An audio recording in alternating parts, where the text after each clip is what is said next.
Dear student, आपका आज का टॉपिक है बेटा दूरदर्शी।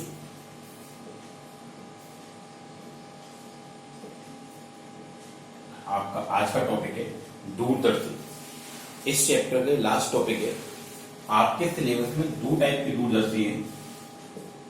एक है अपवर्तक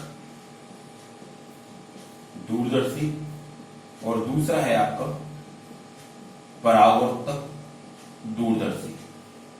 पहला है आपका अपवर्तक दूरदर्शी और दूसरा है आपका परावर्तक दूरदर्शी।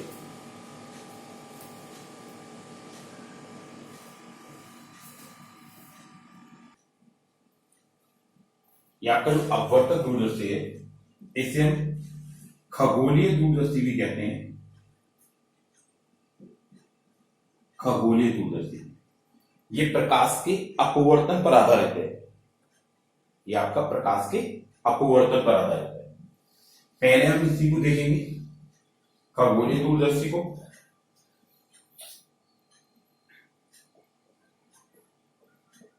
खगोलीय दूरदर्शी जिसे हम अपवर्तक दूरदर्शी भी कहते हैं। खगोलीय दूरदर्शी वह दूरदर्शी है जिसकी सहायता से हम बहुत दूर स्थित वस्तुओं जैसे ग्रह, तारे, नक्षत्र आदि के प्रतिबिंब निकट और स्पष्ट प्राप्त करते हैं।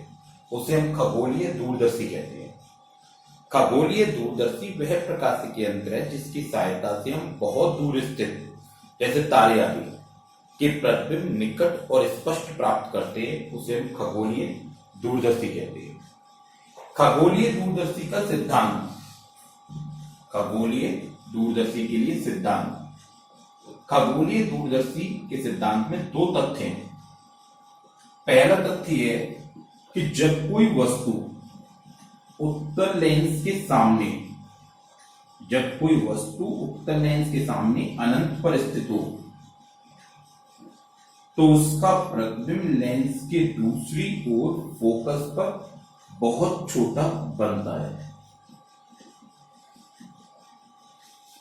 ये खगोलीय दूरदर्शी की सिद्धांत में बेटा दो तथ्य हैं। पहला तथ्य है कि जब कोई वस्तु उत्तल लेंस के सामने अनंत पर स्थित हो तो उसका प्रतिबिंब लेंस के दूसरी ओर वास्तविक उल्टा बहुत छोटा AB फोकस पर बनता है। वास्तविक उल्टा बहुत छोटा AB फोकस पर बनता है। इसका दूसरा तथ्य है कि जब कोई वस्तु उत्तल लेंस के सामने उसकी प्रकाशिक केंद्र और ध्रुव के मध्य स्थित हो तो उसका प्रतिबिंब लेंस की उसी ओर आभासी, सीधा व छोटा बनता है। आभासी, सीधा व बड़ा बनता है। दो तथ्य हैं। पहला तथ्य है कि जब कोई वस्तु उत्तल लेंस के सामने अनंत पर स्थित हो तो उत्तल लेंस के द्वारा उसका प्रतिबिंब लेंस के दूसरी ओर फोकस पर वास्तविक उल्टा और छोटा बनता है। दूसरा तथ्य है कि जब कोई वस्तु उत्तल लेंस के सामने उसके प्रकाशिक केंद्र और फोकस के मध्य स्थित हो तो उसका प्रतिबिंब आभासी, सीधा और बड़ा लेंस के उसी ओर बनता है। ये इसके सिद्धांत है। अब इसकी बनावट बेटा काफी कुछ संयुक्त सूक्ष्मदर्शी की बनावट से मिलती है। इसकी बनावट में इसमें धातु के दो पाइप होते हैं जो दंतुर्दंड चक्र व्यवस्था से एक दूसरे से जुड़े रहते हैं। धातु के जो दो पाइप होते हैं जो दंतुर्दंड चक्र व्यवस्था से एक दूसरे से जुड़े रहते हैं। दंतुर्दंड चक्र व्यवस्था वह व्यवस्था है जिसकी सहायता से हम इन दोनों पाइपों के बीच की दूरी को परिवर्तित कर सकते हैं, घटा बढ़ा सकते हैं। वो व्यवस्था हमारी दंतुर्दंड चक्र व्यवस्था है जिसे हम पिन रैक सिस्टम भी कहते हैं। तो इसमें धातु की ये दो पाइप होते हैं जो दंतुर्दंड चक्र व्यवस्था से जुड़े होते हैं। इन दोनों पाइपों के किनारों पर दो उत्तल लेंस लगे होते हैं। एक उत्तल लेंस यहां पर होता है और एक उत्तल लेंस यहां पर होता है। एक उत्तल लेंस इसमें से अधिक फोकस दूरी और बड़े द्वारक का होता है। दूसरा कम फोकस दूरी छोटे द्वारक का उत्तल लेंस होता है। आपको लगे ये पिछली बार भी था, हाँ, लेकिन इसमें जो अधिक फोकस दूरी वाला लेंस है वह वस्तु की ओर रहता है। इसे हम अभिदृश्यक लेंस कहते हैं। अभिदृश्यक लेंस यानी इसे हम ओ लेंस कहते हैं। जो कम फोकस दूरी वाला लेंस है वो नेत्र की ओर रहता है, इसे अभिनेत्र लेंस कहते हैं। इसे ई लेंस भी कहते हैं। खगोलीय दूरदर्शी में धातु के दो पाइप होते हैं। ये दोनों पाइप दंतुरदंड चक्र व्यवस्था अर्थात पिनरैक सिस्टम से आपस में जुड़े होते हैं। दंतुरदंड चक्र व्यवस्था की सहायता से हम दोनों पाइपों के बीच की दूरी को परिवर्तित कर सकते हैं। दंतुरदंड चक्र व्यवस्था की सहायता से हम दोनों पाइपों के बीच की दूरी जो होती है, लेंसों के बीच की दूरी जो होती है, उसे परिवर्तित कर सकते हैं। दंतुरदंड चक्र, इसमें इन दोनों पाइपों के किनारों पर दो उत्तल लेंस लगे रहते हैं। एक उत्तल लेंस अधिक फोकस दूरी और बड़े द्वारक का होता है, दूसरा उत्तल लेंस कम फोकस दूरी और छोटे द्वारक का होता है। जो अधिक फोकस दूरी वाला उत्तल लेंस है उसे हम वस्तु की ओर रखते हैं, इसे अभिदृश्यक लेंस कहते हैं, इसे ओ लेंस भी कहते हैं। दूसरा जो कम फोकस दूरी वाला लेंस है उसे नेत्र की ओर रखते हैं, इसे अभिनेत्र लेंस कहते हैं, इसे ई लेंस भी कहते हैं। ये कम फोकस दूरी वाला है, छोटे द्वारक का है, इसे नेत्र की ओर रखते हैं, इसे अभिनेत्र लेंस कहते हैं। ठीक है बेटा, ये इसकी बनावट है।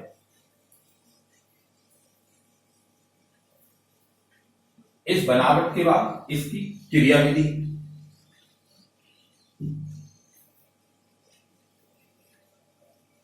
इसमें जो पहला लेंस है वो बड़ा। आपके मन में सवाल आ सकता है कि इसमें पहला लेंस बड़ा क्यों लेते हैं? बेटा जो पहला लेंस बड़ा इसलिए लेते हैं क्योंकि इसमें वस्तु अनंत पर स्थित है, वस्तु बहुत दूर स्थित है। जब वस्तु बहुत दूर स्थित है तो उसका प्रतिबिंब प्राप्त करने के लिए हम ये प्रयास करते हैं कि अधिक से अधिक प्रकाश लेंस पर आपतित हो। तो ये अनंत से आने वाली कोई प्रकाश की किरण जो प्रकाशित केंद्र पर आपतित हो रही है, दूसरी ये जो इसके समांतर आ रही है, इन दोनों की सहायता से ये वस्तु का प्रतिबिंब ए भी बनना है जो इसके फोकस पर है, जिसकी लंबाई h है। ये VO है, यही आपकी दूरी FO है। इसमें बेटा हम वस्तु की जो दूरी है वो व्यक्त नहीं करेंगे, इसमें वस्तु की जो दूरी है वो व्यक्त नहीं करेंगे। अच्छा, ये जो कोण बनना है इसे हम एल्फा कहेंगे, तो ये भी हमारा एल्फा होगा। यहां पर वस्तु अनंत पर स्थित है, यहां पर वस्तु अनंत पर स्थित है, इसलिए आप वो वाला काम नहीं कर सकते कि इस पर दृष्टि की न्यूनतम दूरी पर रखो और फिर कोण ना हो। तो इस स्थिति में हम क्या करते हैं, जो अभिदृश्यक लेंस पर वस्तु के द्वारा जो अभिदृश्यक लेंस पर कोण बनता है, जो ये एल्फा कोण बनना है, इसी को हम वस्तु के द्वारा नेत्र पर बना हुआ कोण मानते हैं। तो ये जो कोण बनना है ये एल्फा है, जो हमारे लिए वस्तु के द्वारा बने कोण का काम करेगा। और ये पहला लेंस है, अभिदृश्यक लेंस है, ओ लेंस है, इसके द्वारा अनंत वाली वस्तु का प्रतिबिंब फोकस पर बनना है जिसकी लंबाई h डैश है और इसका नाम a डैश b डैश है। ठीक, अब इसके बाद दूसरा हम अभिनेत्र लेंस लेते हैं जो कम फोकस दूरी और छोटे द्वारक का है। हम ये प्रयास करते हैं कि ये वस्तु इसके फोकस के अंदर आ जाए, ये FE, ये ई लेंस, अर्थात ये जो दूरी है वो FE है, जबकि ये जो दूरी है वो UE है। ये इसके फोकस के अंदर है। एक प्रकाश किरण प्रकाश के केंद्र से गई वो सीधी जा रही है, दूसरी प्रकाश किरण मुख्य अक्ष के समांतर जो इसके फोकस से जा रही है, लेकिन ये दोनों फैलती जा रही है तो आगे नहीं मिलेंगी, इन्हें पीछे बढ़ाएंगे तो ये आपस में जहां मिल जाएंगी, वो इसका अंतिम प्रतिबिंब होगा a double dash b double dash, इसकी ऊंचाई h डबल डैश है। और ये प्रतिबिंब ये जो कोण बना रहा है वो बीटा है, जो प्रतिबिंब के द्वारा बना हुआ है। ये जो दूरी है आपकी बेटा ये VE होगी।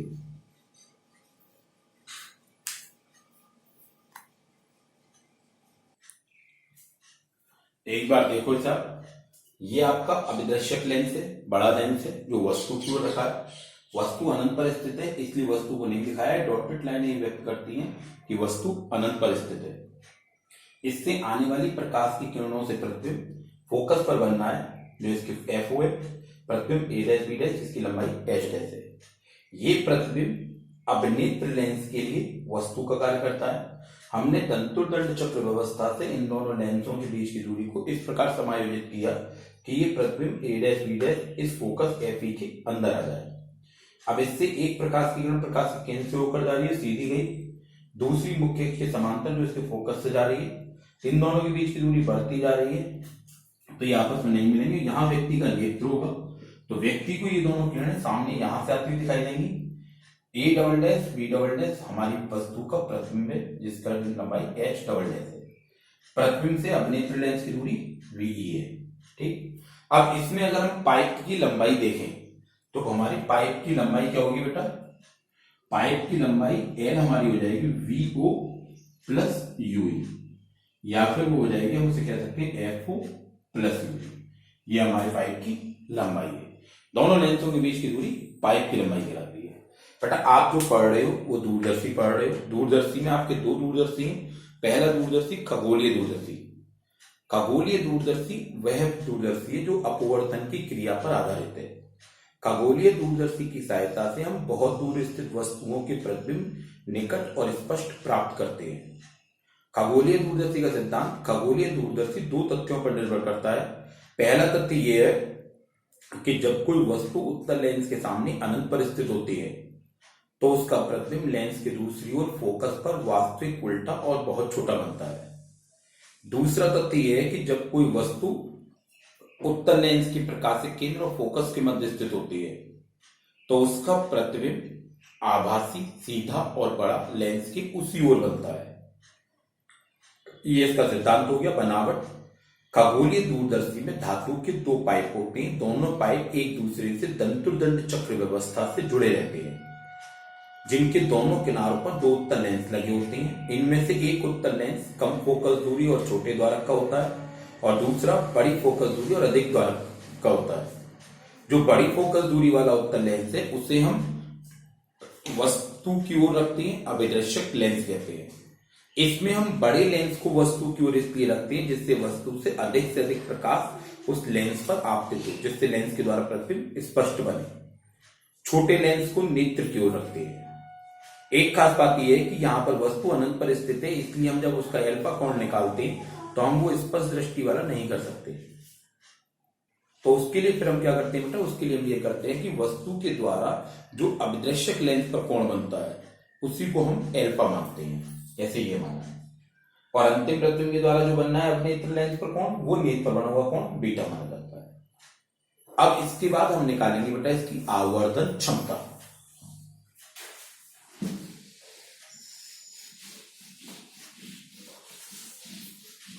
खगोलीय दूरदर्शी इसकी आवर्धन क्षमता। आवर्धन क्षमता m बराबर होता है बीटा बटे एल्फा। आवर्धन क्षमता m बराबर होता है बीटा बटे एल्फा।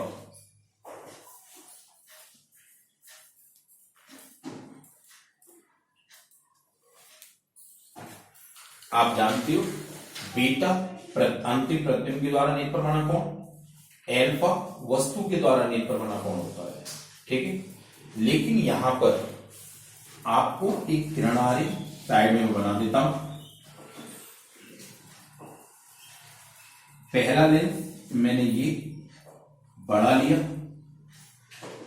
जो बड़ी फोकस दूरी का है, जिसे मैं अभिदर्शक लेंस कहूंगा। अनंत से प्रकाश की किरणें आ रही हैं, ये इसका प्रतिबिंब, इसके फोकस FO पर बनना है। प्रतिबिंब A' B' उसकी लंबाई H'। ये जो दूरी है ये हमारी FO है और यही दूरी हमारी वी ओ है। ठीक है, ये प्रतिबिंब इस अभिनेत्र लेंस के लिए वस्तु का कार्य करता है। एक प्रकाश की किरण प्रकाशिक केंद्र से गई, हम इस अभिनेत्र लेंस को इसके अंदर व्यवस्थित कर लेते हैं। ये हमारी एफ ई,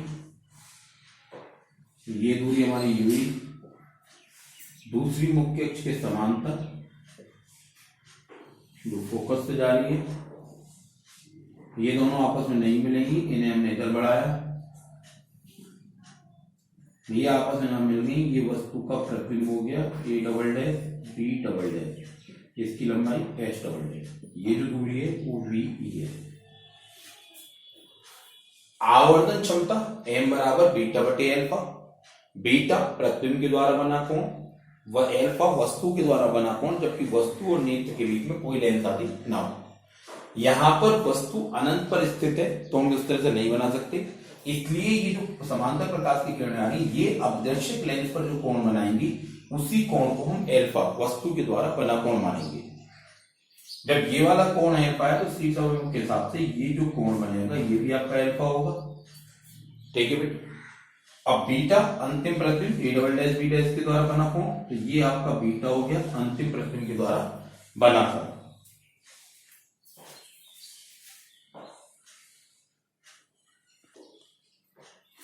अब जो बेटा यहां से इसमें इनका मान निकालते हैं, आपको माने एल्फा का मान निकालेंगे, आप त्रिभुज लोगे ओ ए डैश बी डैश, तो त्रिभुज ओ ए डैश बी डैश से एक बार आप देखो त्रिभुज कहां है, ओ ए डैश बी डैश, ओ ए डैश बी डैश, ये ना। इस त्रिभुज से अगर आप टेन एल्फा का मान निकाल लोगे, टेन एल्फा आपका होता है लंब बटे आधार, तो टेन एल्फा बराबर लंब आपका ये हो गया ए डैश बी डैश, आधार आपका ये हो गया ओ बी डैश। यहां पर यदि एल्फा छोटा हो तो टेन एल्फा लगभग बराबर एल्फा, अतः एल्फा बराबर आपका हो गया बेटा ए डैश बी डैश बटे ओ बी डैश, ये आपका समीकरण नंबर 2 हो गया। बीटा का मान निकालने के हम त्रिभुज ले सकते हैं A double dash B double dash और ई, या फिर ए डैश बी डैश ई।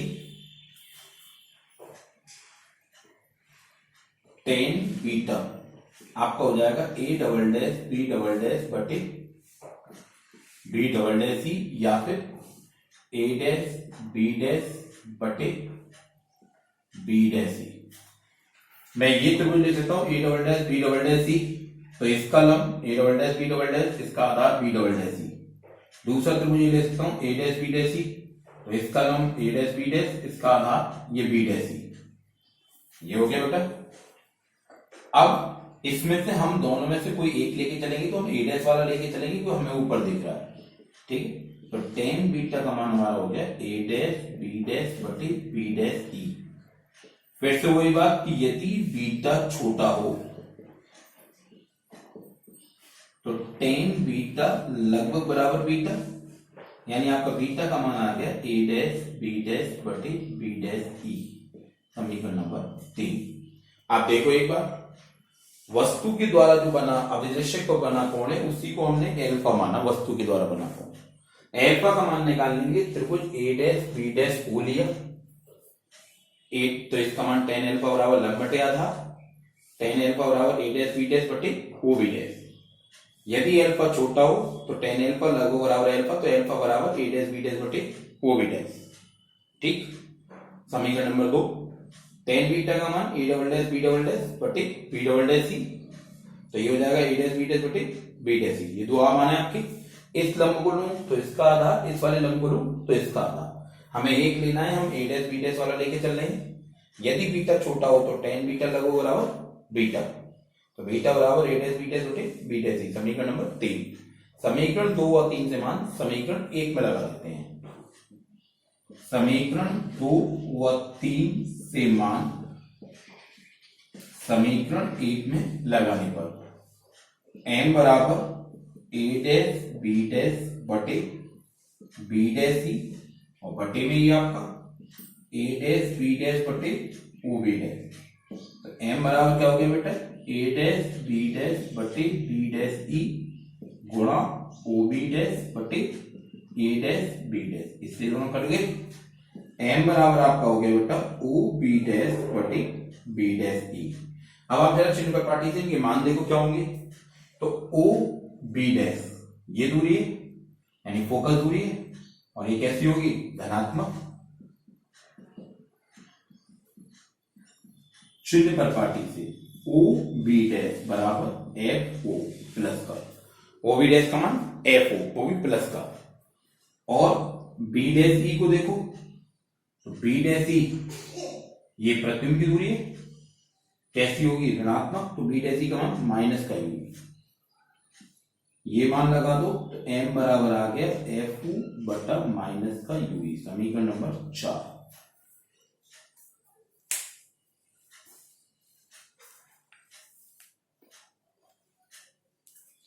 आप देखो बेटा एक बार दोबारा देखो इसे। आपने सबसे पहले इस त्रिभुज ए डैश बी डैश ओ से एल्फा का मान निकाला, ये tan अल्फा निकल आया, तो एल्फा आ गया ए डैश बी डैश बटे ओ बी डैश। इससे आपने बीटा का मान निकाला, जिससे आपका बीटा आ गया ए डैश बी डैश बटे बी डैश ई। एल्फा और बीटा के जो मान आए वो समीकरण 2 और 3 से आपने समीकरण 1 में लगा दिए, ये लगा दी। एम का मान आपका आ गया ओ बी डैश बटे बी डैश ई।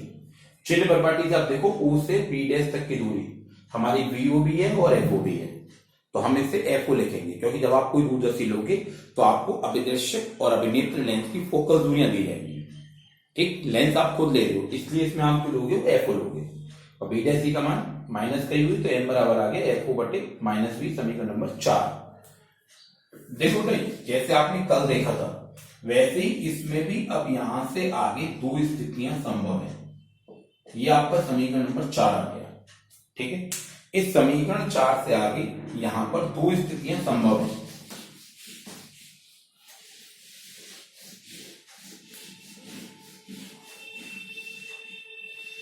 समीकरण 4 से आगे दो स्थितियां संभव है, जिसमें पहली स्थिति ये है कि जब अंतिम प्रतिबिंब स्पष्ट दृष्टि की न्यूनतम दूरी पर बने। जब अंतिम प्रतिबिंब स्पष्ट दृष्टि की न्यूनतम दूरी पर बने, अर्थात अब आप देखो जब अंतिम प्रतिबिंब स्पष्ट दृष्टि की न्यूनतम दूरी पर बने, तो इसका मतलब क्या हो गया, वीई का जो मान है वो आपका माइनस का डी होगा, यूई का मान माइनस का यूई होगा, और एफई का मान प्लस का एफई होगा। वीई का मान बेटा माइनस का डी होगा, यूई का मान माइनस का एफई और एफई का मान एफई। अभिनेत्र लेंस के लिए 1/f बराबर 1/v minus 1/u, 1/f we Yui. मान लगाओ इनके, तो एफ का मान एफ, वी का मान माइनस डी और यूई का मान माइनस वी। तो ये हो गया 1/f बराबर माइनस का 1/d प्लस का 1/ui। 1/d को आप इधर लाए बेटा, 1/f प्लस 1/d बराबर 1/ui। 1/ui का ये मान समीकरण 4 में लगा दें। 1/ui का मान समीकरण 4 में लगाने पर, समीकरण 4 में आप लगाओगे तो m बराबर एफ बट्टे माइनस आपका ये रहा एफ, 1/ui की जगह ये आ जाएगा आपका 1/f प्लस 1/d। ठीक है बेटा,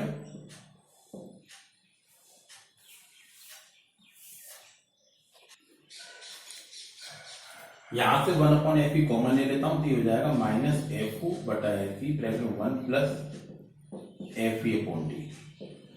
ये खगोलीय दूरदर्शी की आवर्धन क्षमता का व्यंजक है, जबकि अंतिम प्रतिबिंब स्पष्ट दृष्टि की न्यूनतम दूरी पर बने। देखो आपकी मैंने कहा आपने आवर्धन क्षमता निकाली एम बराबर एफ बटे माइनस का यूई। यहां पर दो स्थितियां संभव है। पहली स्थिति जब अंतिम प्रतिबिंब स्पष्ट दृष्टि की न्यूनतम दूरी पर बने, तो वीई का मान माइनस डी, यूई का मान माइनस यूई और एफई का मान एफई। तो अभिनेत्र लेंस के लिए क्या हो गया, 1/f बराबर 1/ve माइनस 1/ui। एफई का मान, वीई का मान माइनस डी, यूई का मान माइनस वी, तो यहां से 1/ui का मान आ गया 1/fe प्लस 1/d। ये मान समीकरण 4 में रखते हैं, तो m बराबर आपका ये आ गया, ठीक है। 1/f कॉमन ले लिया मैंने, तो माइनस का f/f 1 प्लस f/, ठीक है। अब इसके बाद आपको इस स्थिति का किरण आरेख भी बनाकर दिखाना होगा आपको। बेटा जब ये डेरिवेशन आएगा तो 3 किरण आरेख बनाने होंगे, एक आपने जो क्रियाविधि में बनाया था वो। अब इसके बाद इन स्थितियों का किरण आरेख, पहला लेंस उत्तल लेंस जो आपका अभिदृश्यक लेंस है, बड़ा है, नाम ओ लेंस है, अनंत से प्रकाश की किरणें आ रही हैं, तो वस्तु अनंत पर स्थित है, समांतर आ रही है। इससे ये प्रतिबिंब बना ए डैश बी डैश जिसकी लंबाई एच डैश जो एफ ओ पर बनना है, तो ये दूरी आपकी वी ओ और यही दूरी आपकी एफ ओ। दूसरा लेंस छोटा लेंस जिसे हम अभिनेत्र लेंस कहेंगे, हमने दंतोदंड चक्र व्यवस्था से इसकी फोकस दूरी के अंदर इसे व्यवस्थित कर दिया, यानी ये जो दूरी है वो एफ ई है, जबकि ये जो दूरी है वो यू ई है। एक प्रकाश की किरण प्रकाशिक केंद्र से गई, दूसरी समांतर आई फोकस से गई। ये दोनों किरणें जो है आपस में नहीं मिल रही, यही वो है जो नेत्र पर पहुंच रही है, जिससे व्यक्ति को इसका प्रतिबिंब ये पीछे दिखाई दे रहा है, A double dash B double dash जिसकी ऊंचाई एच डबल डैश है। ये जो प्रतिबिंब है वो वीई स्पर्श दृष्टि की न्यूनतम दूरी डी पर बन रहा है। ये जो प्रतिबिंब है वो वीई स्पर्श दृष्टि की न्यूनतम दूरी पर बन रहा है। आप देखो अभिदृश्यक लेंस ओ लेंस को वस्तु की ओर रखा, वस्तु के द्वारा बनने वाला कोण ये रहा अल्फा, इसका प्रतिबिंब ए डैश बी डैश बनना है जिसकी लंबाई एच डैश है। ये प्रतिबिंब अभिनेत्र लेंस के लिए वस्तु का कार्य कर रहा है। आपने दंतोदंड चक्र व्यवस्था से दोनों लेंसों के बीच की दूरी को इस प्रकार व्यवस्थित किया कि ये प्रतिबिंब अभिनेत्र लेंस के फोकस के अंदर आ जाए। फिर अभिनेत्र लेंस के द्वारा इसका प्रतिबिंब A double dash B double dash बना, जो इस प्रतिबिंब के सापेक्ष, अगर हम ए डैश बी डैश के सापेक्ष देखें तो आभासी, सीधा और बड़ा है, लेकिन जब हम इस प्रतिबिंब को अपनी वस्तु के सापेक्ष देखेंगे तो ये वास्तविक और उल्टा है, तो इस पर दृष्टि की न्यूनतम दूरी पर बनना है। अच्छा, इस स्थिति में पाइप की लंबाई जैसे एल बराबर आप कहते हो तो वी ओ प्लस यूई, या फिर हम वी ओ की जगह एफ ओ लिख सकते हैं, तो हम कह सकते हैं एफ ओ प्लस यूई होता है। ठीक, ये इसकी पहली स्थिति है।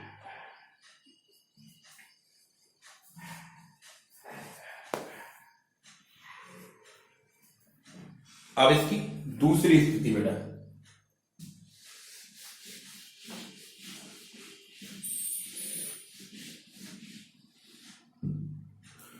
इसकी दूसरी स्थिति जब अंतिम प्रतिबिंब अनंत पर बने, जब अंतिम प्रतिबिंब अनंत पर बने, कहने का मतलब है कि वीई का मान इंफिनिटी, यूई का मान माइनस यूई और एफ ई का मान प्लस का एफ ई। ठीक, इसे लगाएं। अभिनेत्र लेंस के लिए 1/f बराबर 1/v minus 1/u, F E V E U ई मान लगा दो 1/f, 1/v इंफाइनाइट माइनस का 1/v, लेकिन 1 अनंत का मान 0, 1/f बराबर 1/u। ये 1/u का मान समीकरण 4 में लगा दो, 1/u का मान समीकरण 4 में, तो m बराबर माइनस का एफ ओ बटे एफ ई। ये इसकी आवर्धन क्षमता का व्यंजक आ गया खगोलीय दूरदर्शी की।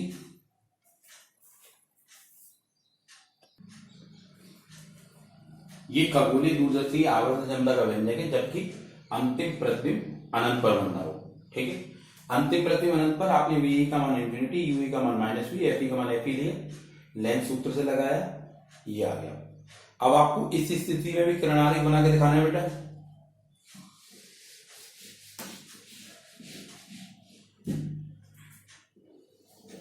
शुरुआत उसी प्रकार होगी, ये पहला लेंस, अभिदृश्यक लेंस जो बड़ा और अधिक फोकल दूरी का है। अनंत पर वस्तु, इससे समांतर प्रकाश की किरणें आ रही हैं, इनसे वस्तु का प्रतिबिंब ये बनना है ए डैश बी डैश जो इसके फोकस पर है, लंबाई एच डैश, ये दूरी आपकी बी ओ, यही दूरी आपकी एफ, ये अल्फा, ये अल्फा, ये। यहां पर अभिनेत्र लेंस, अभी तक बेटा जो आपने दोनों देखे थे उसमें आप क्या कर रहे थे, दंतोदंड चक्र व्यवस्था से इस प्रकार व्यवस्थित कर रहे थे कि ये जो प्रतिबिंब है वो इस अभिनेत्र लेंस के फोकस के अंदर आ जाए। लेकिन जब हमें अंतिम प्रतिबिंब अनंत पर चाहिए तो हम इसकी प्रतिबिंब को इस फोकस पर ही व्यवस्थित करते हैं, अर्थात ये जो दूरी है वो एफ ई है और यही जो दूरी है वो यू ई है। यानी कि अब ये जो अभिदृश्यक लेंस से जो प्रतिबिंब बनना है ए डैश बी डैश वो अभिनेत्र लेंस के फोकस पर बने, अर्थात अभिनेत्र लेंस का फोकस और इधर अभिदृश्यक लेंस का फोकस दोनों एक ही बिंदु पर होंगे। अब इससे एक प्रकाश की किरण प्रकाशिक केंद्र से जा रही है जो सीधी गई, दूसरी प्रकाश की किरण मुख्य अक्ष के समांतर जो फोकस से जा रही है। लेकिन ये दोनों किरणें आपस में समांतर है, व्यक्ति की नेत्र पर पहुंचती हैं, तो जब इन्हें पीछे बढ़ाएंगे तो भी ये समांतर रहेंगी और हम ये मानेंगे कि इसका अंतिम प्रतिबिंब कहां बनना है, अनंत पर बनना है। इसमें ये हो गया प्रतिबिंब के द्वारा बना कोण। इस स्थिति में पाइप की लंबाई आप देखो बदल जाएगी, एल बराबर जैसे आपने अभी तक पढ़ा था कि वीओ प्लस यू, फिर आप कह रहे थे कि एल बराबर वीओ तो एफओ के बराबर है, तो एफओ प्लस यू। इस स्थिति में पाइप की लंबाई FO plus F you, FO plus F you. ये आपका इसका किरण आलेख है। इस तरह से ये आपका खगोलीय दूरदर्शी जो है बेटा वो पूरा होता है। आपने खगोलीय दूरदर्शी में उसकी पहले खगोलीय दूरदर्शी पढ़ा। खगोलीय दूरदर्शी वह प्रकाशिक यंत्र है जिसकी सहायता से आप बहुत दूर स्थित वस्तुओं के प्रतिबिंब स्पष्ट और निकट प्राप्त करते हो। सिद्धांत खगोलीय दूरदर्शी दो तथ्यों पर निर्भर करता है। पहला तथ्य यह है कि जब वस्तु उत्तर लेंस के सामने अनंत पर स्थित होती है तो उसका प्रतिबिंब लेंस के दूसरी ओर वास्तविक, उल्टा और छोटा बनता है। दूसरा तथ्य जब वस्तु उत्तर लेंस के सामने प्रकाशिक केंद्र और फोकस के मध्य हो तो उसका प्रतिबिंब आभासी, सीधा और बड़ा उसी ओर बनता है। फिर बनावट के इसमें दो धातु के पाइप होते हैं जो दंतोदंड चक्र व्यवस्था